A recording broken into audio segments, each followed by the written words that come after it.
Here at Canobie Coaster, we care about more than just roller coasters. Before I hit that magical 48-inch mark, my favorite rides at any amusement parks were Log Flumes. They had no height requirements, sizable drops, and they were super refreshing on hot days.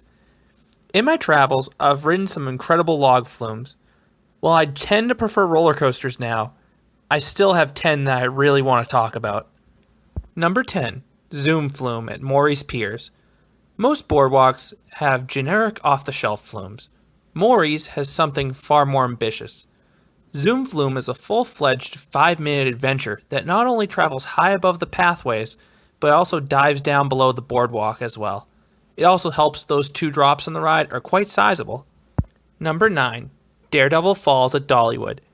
Daredevil Falls is tucked away on a hillside, and the ride uses that location to its advantage.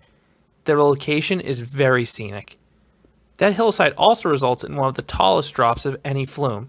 Mix in some light theming in a dark cave and you have a real winner here. Number 8, Timber Mountain Log Ride at Knott's Berry Farm. Of the flumes in this list, Timber Mountain probably has the weakest drops. So why is it on this list then? The theming. The theming on this ride would be fit for a Disney park. The ride takes you through a lumberjack camp and past some highly detailed animatronics. Number 7, Legend of the Labyrinth at Lagoon Asia.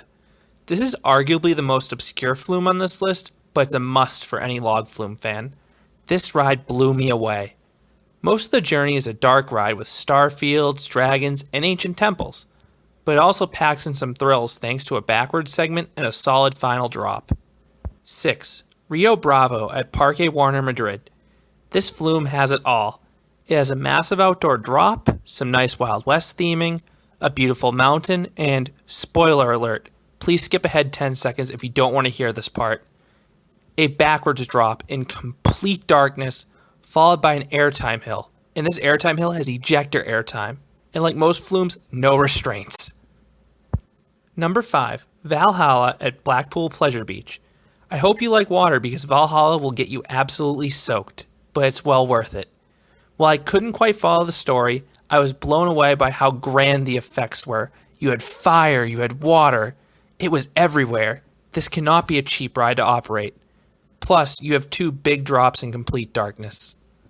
Number 4, Dudley Do-Right's Ripsaw Falls at Islands of Adventure. This also is a soaker. This flume is actually difficult to board due to the lap bar, but I understand why it's there because the final drop and Bunny Hill have a little airtime. Mix in a cute story with some colorful sets, and Dudley Do-Right is easily one of the better flumes out there. Number 3, Chiapas at Phantasialand. This has to be one of the most visually stunning flumes on the planet.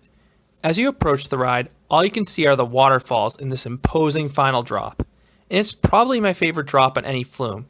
The drop is excellent. But beyond that, you have some solid smaller drops and a dance party scene. You'll definitely have the Chiapas theme song stuck in your head afterwards.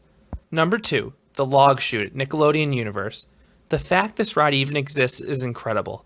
To have a long, well-themed flume in a freaking mall that travels through a mountain and past animatronics alone is impressive. But it's even more impressive when you consider that Nickelodeon didn't alter this ride when they bought the park. They could tell how special it was. 1 minute you're passing by Paul Bunyan and Babe. The next, you're passing by the mall's food court or a memorial to Harmon Killebrew. It really is a dynamic ride. Oh, and there are 2 great drops too. Number 1, Splash Mountain. My favorite of the Splash Mountains is the one at Tokyo Disneyland, but they're all incredible. I love everything about it. The theming, the soundtrack, the story, the animatronics, and the drops. Splash Mountain would be incredible as just a dark ride, or just as a flume with no theming. So putting the 2 together results in one of the best rides in the world. I would take Splash Mountain over almost every roller coaster out there. Are you a fan of log flumes? Have I mentioned some of your favorites? I'd love to hear your comments below. Thanks for listening.